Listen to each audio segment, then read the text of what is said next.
Okay, good afternoon to all of you. So, in our last class of web technology, we have discussed about the XML element. What is an XML? What is a DTD? Data type documentation, and this particular thing. And now we are going to check the next part, that is the XSD complex element. So, in our last class, we have talked about the XSD simple element, that is the some strings. What is the schema of built-in data? That is some string present, decimal, integer, boolean, date, time. These are present there. Now if we go for the complex element, that is that XML complex element or XSD complex element. If we are talking about this XSD complex element, so we can call that a complex element in is an XML element that contains the other element or attribute. So the built-in attributes or the built-in elements are already present in our simple element. The built-in elements are already present in our simple element. Now moving for the complex element part, there are some four kind of complex element are present. There are some four kinds of complex element are present. So what are the four kinds of complex element are present? That is some empty element, that is some empty elements. Second one, elements that contains only other elements, element that contains only other elements, element that only contain only text, element that contains only text, and last one, elements that contain both other element and text. So there can be four type of complex element. First one, an empty element. First one, the empty element. Second one, element that contains only other element, element that contains some other elements.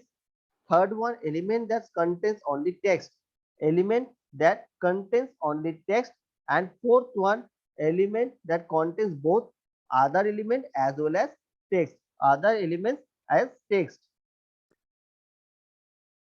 So this simple element, if we are going for the simple element that contains only text, and a simple element is an XLM element that can contain only text, it cannot contain any other elements or attributes. But while if we are talking about the complex element, and complex element of an XML element that contains some other elements and attributes. So in simple, only some uh, text value will be there, but in complex element, the value of this XML attributes was added. So there are four kind of complex elements: empty elements, element that contain other element, element that contains only text, and element that contains both other elements and text. So example of some complex element, we can see that XML element product, which is empty. So a complex XML element, that is a product which is empty here. So product PID, we are providing some product ID. So in simple element, it can only contain the text file. But whereas in complex element, we can contain the other elements or other attributes also. Here the complex for this product, that is a ID, product ID we are adding here. So a complex element employee, which contains only other elements, so it is given by the employee, that is the first name and the last name. So it is something that is given. And complex element food can only contain the text. So there are four kind of conditions of empty element: elements that contains only other element, element that contains the only text, and elements that contain both other element and text. So four type of these particular attributes can be present. So here complex XML element, it is empty, so only some product ID is given. Then for the employee, which is contains other element, that is the first name and the last name. For employee, for the food, that is contain only text, that is some food name or food type is given. And XML contains the description that contains both element and text, both element and text. So text is present, also the other elements or the attributes are present. So these four type of complex XML element can be present, where the data and the text file and the related to that particular text file, some other attribute can also be present, some other attributes can also be present. So what is the XSD attribute? So simple elements, in our simple element of XSD or XML, we cannot have the other attribute. It only contains the data. If an element has some attribute, it is considered to be a complex type. So if an element have some attributes with it, then it will consider as an uh, complex attribute type. It will consider as a complex attribute type. So this syntax for defining that complex attribute is the attribute name and the type. Attribute name and the type. X is the attribute name and the type. Whereas this triple A will be the name of the attribute and triple B specifies the type of the attribute. So complex attribute have two parts. One is the attribute name and second one is the attribute type. Attribute name and the attribute type. These two type of thing have been present in our XSD attribute. One is the first part contain the attribute name and the second part contain the attribute type. Second part contain the attribute type. So the default and fixed value for the attribute. So what are the values of attributes? That is same for the simple one. We have seen that is the XML schemas have the built-in things, that is string, decimal, integer, boolean, date and type. So these are the schemas, or these are the things present in both the cases. So while we are talking about the attributes and the values, we need to mention the name as well as the type, So we can see if we are mentioning some name in our attribute name part, that is something lang has been given, so it is type is string. So we need to mention the name as well as the type. We need to mention the name as well as the type. So name and type both needs to be included. So if it is name, it will consider some string. If it is some date, it will consider some access dot underscore double dot there dot date. So we need to mention the name and the attribute. So a fixed value is also automatically assigning an attribute and we cannot specify another value. So in the following example, we have fixed value of en. So default value we are giving here as the term of that in some English language. So if we are giving some en, so whatever the things we are mentioning the default value, we cannot specify another value. If we are mentioning or automatically assigning an attribute some value, we cannot mention some other value. And there are some optional and required attributes also present. So attributes are optional by default, and to specify the attribute is required, we are using the following term, that attribute. You are following the term use. We are following the term use. So here we can see if it is a fixed value, we are mentioning at default.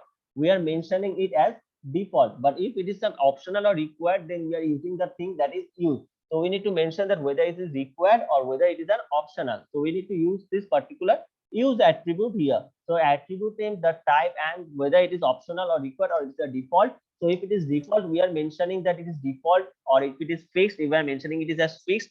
And if it is used or particular this optional or required is present, we are mentioning the use part.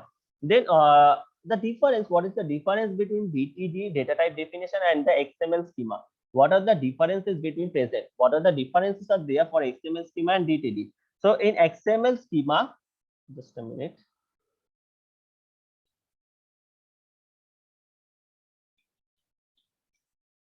So in XML schema, we can see that it is a global element that can be rooted. XML schema is a global element that can be root. Any global element can be root. In XML schema, any global element can be the root. But whereas in DTD, we have to specify that what is the root. We have to specify what is the root.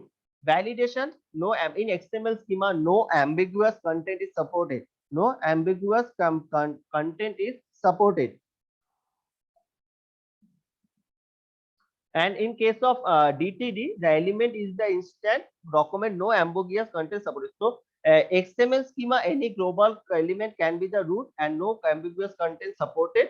And in case of DTD, they specify only the root element in an instant document. So we need to specify the root element of the instant document or the instance of the document, and content also support.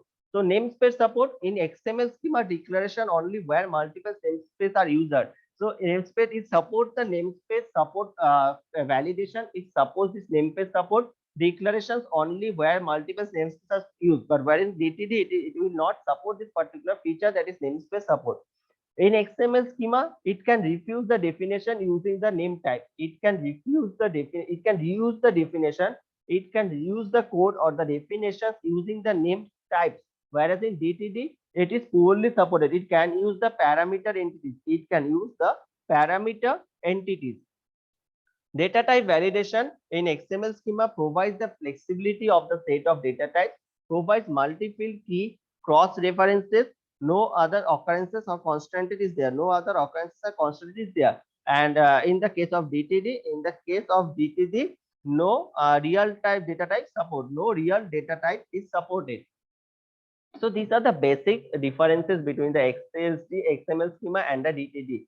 XML schema and the DTD. So XML where it is present and DTD it is present data. DTD is the full form of data type definition, and whereas this XML, the full form of the XML is that extensive markup language or extensible markup language. The full form of this XML is that extensible markup language. So it is the set of rules for encoding some documents in the format that is both human readable and the machine readable. Now there is another part that is XSL. That is another part that is XSL. So all of this the part of web text. All of these are the part of this web text. So we have learned about the CSS, JavaScript, HTML, now the part of XML and DTD also. Now there is another topic that is XSL. That is another topic of XSL. So what is this XSL? It is the extensible style sheet language.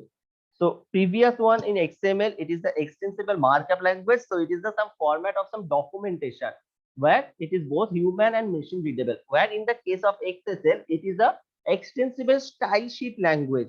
Extensible style sheet language, and is extensible style sheet language, it is properly focusing on the style part. It is a recommendation for defining the XML document transformation and the presentation. So for the presentation purpose, where this XML document is containing the data and the format of the document.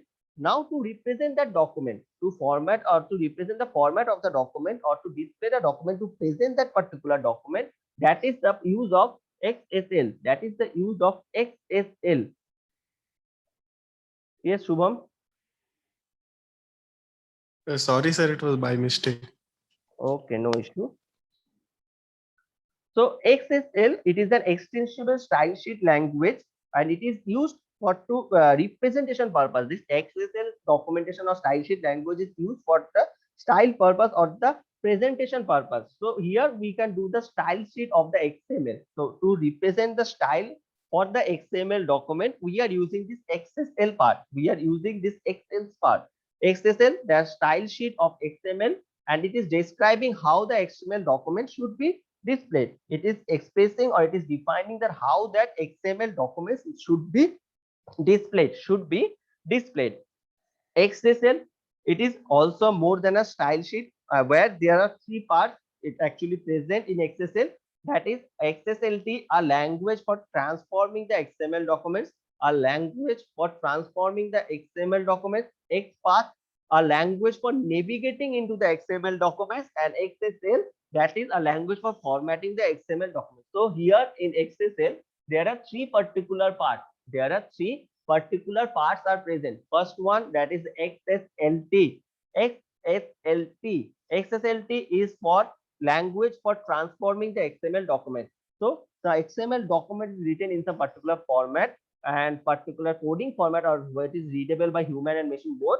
That XML format needs to be transformed in an XSL part. How when it is going to display, when it is going to present by some by the format. So XSLT is used here. That is a language for transforming the XML documents. XPath, a language for navigating the XML documents. XSL, a language for formatting the XML documents. So these are the three particular types or three particular parts present in our XSL. Present in our XSL. So again, I am repeating that what is XSL? XSL is a stand for extensible style sheet language. It is a style sheet for representing the XML documents, how to present or how to display the data or how to display the XML file. XSL, it consists of three parts. First one is the XSLT, second one is the XPath, third one is the XSLFO. XSLT is a language that is for transforming the XML document. XPath is used a language for navigating the XML document, and XPath is the language for formatting the XML documents. Now we are going to check and describe about the XSLT. So what is XSLT? XSLT is the part of an XSL, that is an extensible style sheet language. So XSLT is the XSL used for XSL transformation. Transformation we need for the transform of XML documents to display. It is the most important part of the XSL. It transforms the XML document into another XML document for the displaying purpose, and it uses the X path. It uses the X path to navigate into the XML document. So this XSLT is using the X path. That is the second part. This XSLT is using the X path for the navigation purpose in the XML document. For the navigation purpose in the XML documents. For the navigation purpose in the XML documents. So this XSL transformation and XSL elements that are relatable. The style sheet provides the template for the transformation of the documents from one structure to another. So XML is another structure where it is considering only the format and this particular thing. And this structure needs to transform into some XSL type. So this XSL transformation is needed. The style sheet provides the template that transforms the document from one structure to another. Suppose a case is given, that is XSL dot template. Start the definition of the actual template as the root of source XML documentation. So when we are going to transform this particular XML document, the first tag that is present here, that is XSL slash dot template, and this starts the definition of the actual template. The match, the slash, the front backslash here, the attributes, front slash is present here, the attributes. Make sure the begins applying the template of the root of the source XML documents. So we need to check the template when we are going to move for the transformation. Then some matching is there, and then some linking is there. Linking means link between the XML document.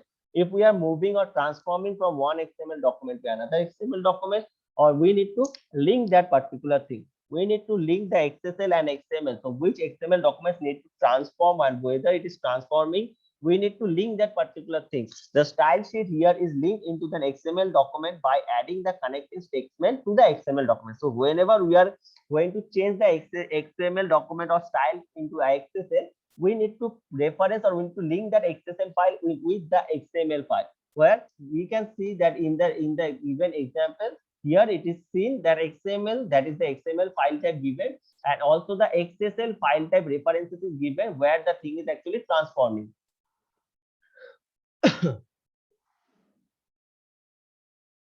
So this XSL transformation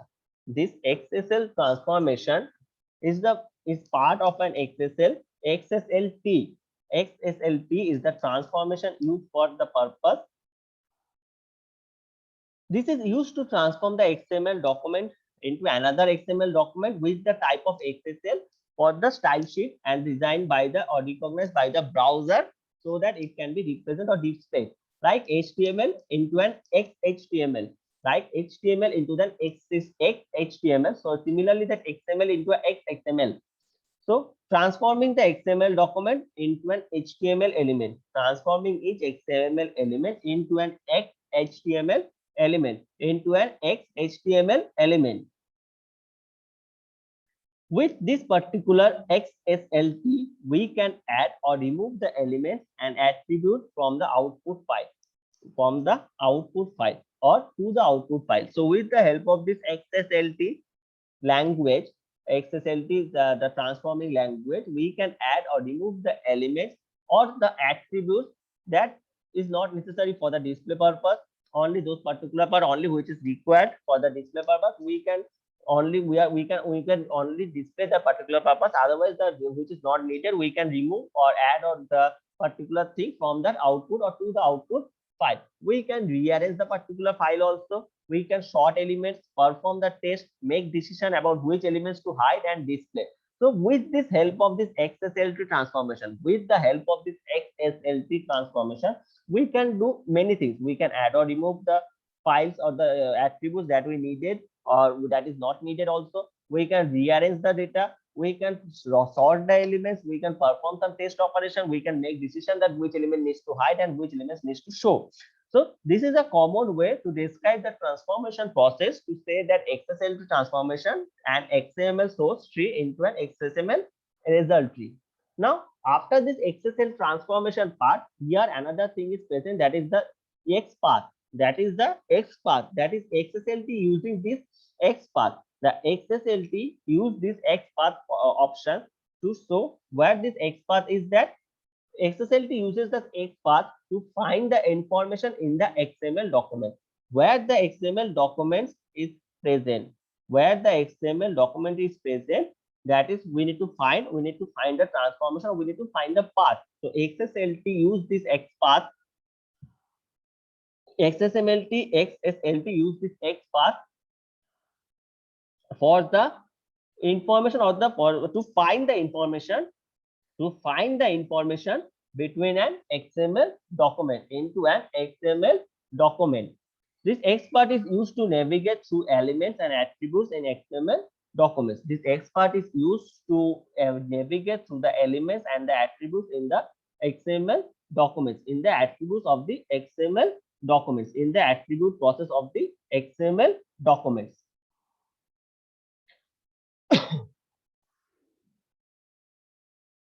So how this XSLT works? How this XSLT works? This XSLT works in the transformation process. XSLT uses the X part to define parts of the source documents. To define parts of the source documents. To define the parts of the source documents. XSLT uses the transformation process to uses the X part to define the source of the to define the parts of the source document. To define the parts of the source documents. Define the parts of the source document.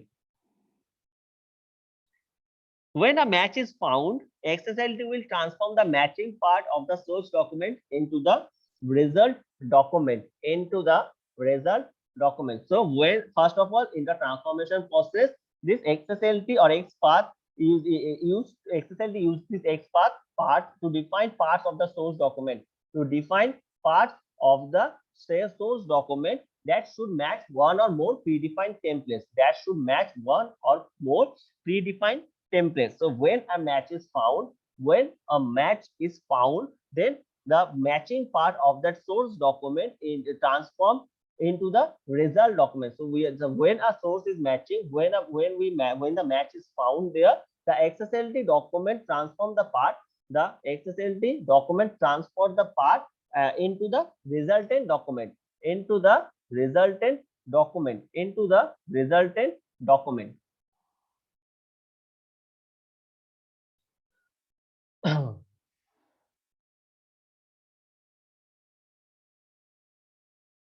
So these XSL elements, so we can see that XSL elements is a particular thing that uses this particular processes, that contains the value. So iterate and select the XML for the output of value of for each, short, if, this particular thing. This particular are the part that can be used to manipulate, iterate, and the select XML and the select of XML. So what are the part? That is first of all value of, then the for each, then for the short, then for the if, and then for the choose. So many processes we can see there, many things are present. So these are the 5 values, or these are the elements that can be used to manipulate, or iterate, or to select XML, The value of element. So what is the first element that is present in our XSS? That is the value of element. So how to perform this value of element? The value of element, extract the value of the selected mode. Extract the value of the selected mode. How the value, extract the value of the selected mode. Extract the value of the selected mode. The XSL value of this element can be used to select the value of an XML element, and add it to the output. The XSL value of element extracts the value of a selected node. The XSL value of the element extracts the value of the selected node, and this value of element can be used to select the value of an XML element and add it to the output So what is the syntax for this XSL value of element? The syntax we can see XSL dot value of select, then the expression. So this XSL value is finding or element using or element to extract the value of the selected node, and the syntax is the XSL value. The syntax is the XSL value select of the expression. So we are selecting the expression, select the value of the XML element and then add it to the output. So first we need to find out a match. So if a match is found, then it is transforming and the expression is syntaxed. So expression that is required, an XPath expression that specified which node or attribute to extract the value from. It was like navigating a file system where a forward slash selects the subdirectory. So XPath is specifying which node or attribute to extract the value from, and it works like navigating a file system where a forward slash is needed, where a forward slash is selecting the subdirectory. XSL for each element. So to put a conditional to use this XSL for each, this element can be used to select every XML element for a specified node set. So this XSL for each element is used to select every XML element of a specified node set. XSL if element is used to put a conditional if test against the content of the XML file and add an XSL if element to the XSL document.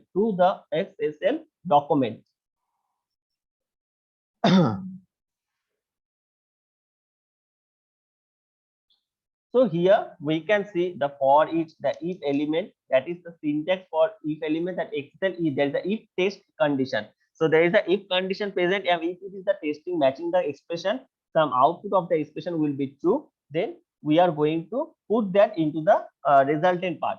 So there if test is condition, and if the condition is true, if the condition is true or if it is matching with the particular part, then that expression that which is matching, it will say if the expression part is true, then it will going for the display part. So XSL if we are opening that particular tag, then it needs to be closed also. So that is the particular syntax for XSL if element. Then XSL short element.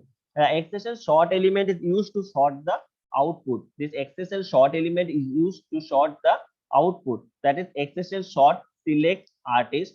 The select attributes indicate what XML elements is to sort on. So by which particular term that elements needs to be short, that is need to be mentioned. So XSL the short, it is the syntax that XSL dot short select. So on which particular keyword the selection will be done, we need to mention that. So here that is given as artist. Here that is given as artist. Here that is given as the artist. So the select attributes indicate what XML elements to sort on. So here we can find out the example using the value of for each and if all of the things have been added in one file. How to do that? So we can see the XML version 1.0 encoding. So it is the format is given. This XSL style sheet version is mentioned. So first of all, XML version, then the style sheet version is mentioned. Then the path, that is XSL something path have been present, that is the transform part.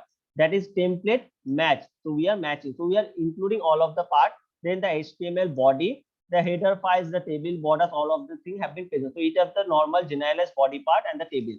Now we are selecting for each select of the catalog, for the CD. So XML test. So it is a test condition where the price and get. So price and get comma 10. So it is actually some condition have been applied. Then again the table and the border. So we have been mentioning or we have been putting some value or some test condition into the particular previous table. So it is a table already present here, some table border, some table title, heading title, and the heading is artist. So there are two particular table, is a one for column is for title, another for artist. So there are something and some values are there. So we need to finding out the values on the particular title and the select of artist. So we have values of select title and values of artist. So here then the particular table is closed, the body or the XML template title. So whatever the tag have been opened, here the template tag is open, here the style sheet tag is open. So whatever the tag and style sheet has been open, all the things need to be closed. And similar, the head, body, these all will be closed in a normal similar manner. So this is a simple example or how to write this particular thing particularly. Then the choose element, XSL, the choose element, that is the XSL choose element is used to conjunction with the XSL when and otherwise to expresses the multiple conditional test. So if XSL have some multiple conditional test, if the XSL have some multiple conditional test is present, then it is used this XSL choose. So we need to choose when there are some multiple condition, whether it is when or otherwise, when or otherwise. So it is a conjunction with when, XSL when and XSL otherwise to multiple conditional test, to use the multiple conditional test. And what is the syntax for this? Choose when the test expression is there. So first of all, we need to choose. XSL choose tag have been opened. So when the test condition is satisfied some expression, then there are some output. Otherwise, so if this is similar like if and else, if this is true, then else this will be done. Otherwise, else part will be executed. Similarly for this test and when and otherwise.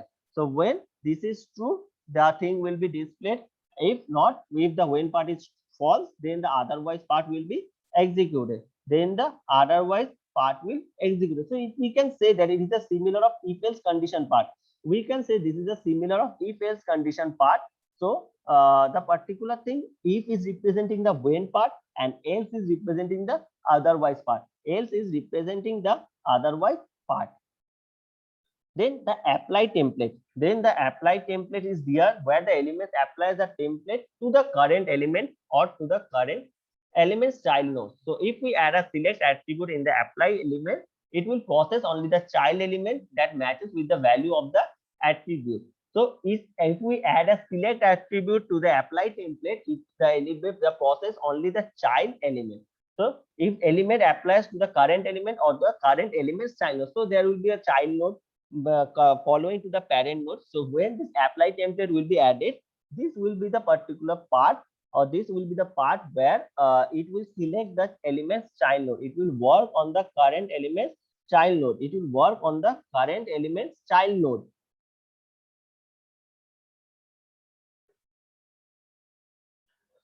So here a given expression is given. Okay.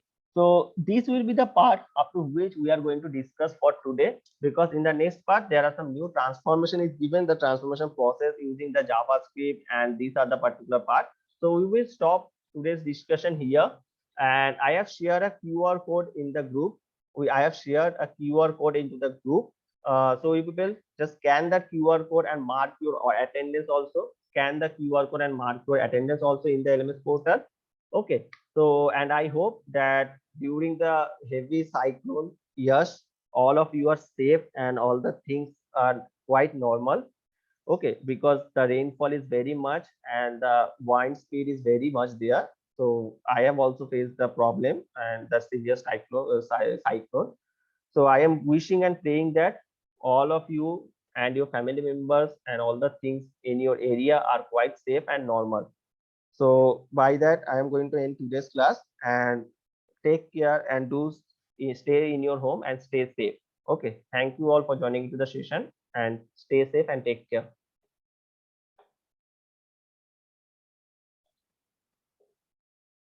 And do scan the QR code for the attendance purpose.